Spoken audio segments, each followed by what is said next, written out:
What's up, YouTube? Welcome back. Smith & Wesson 500 Magnum time. Today we're going to be testing a solid copper option from Corbon.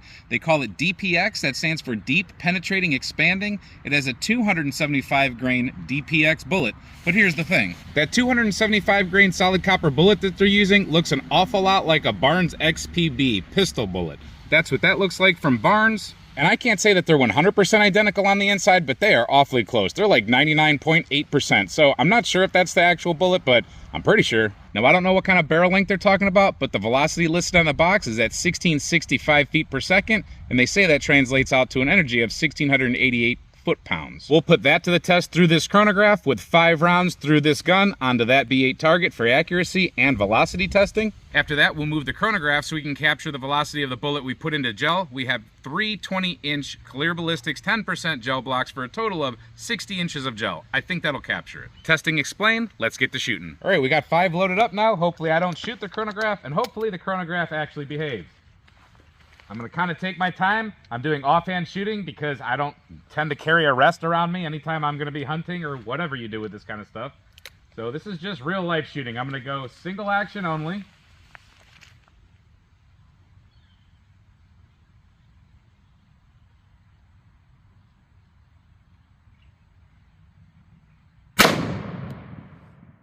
We had 1576 on that one.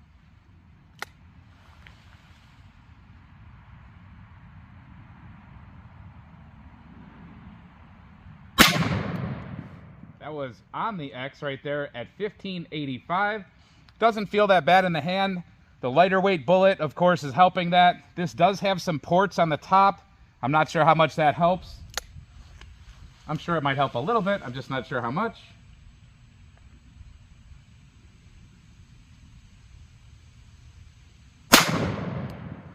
Shot a little bit low left on 2 of them so far. That was one of them. It's definitely my shooting when I did that. I'm touching the trigger off just a little bit early, but that was 1530.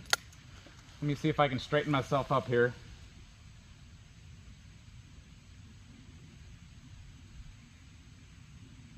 That was a better shot. That was back in the X-ring again. That was 1549.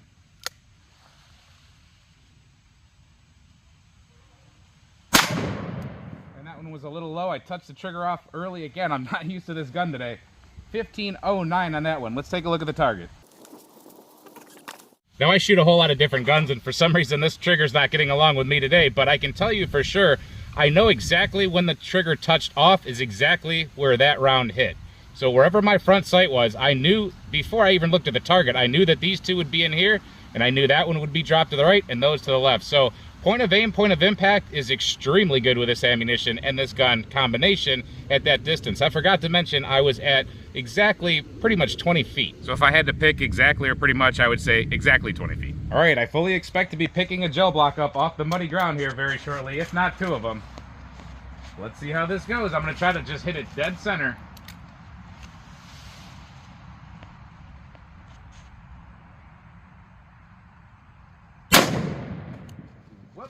Absolutely. 1615.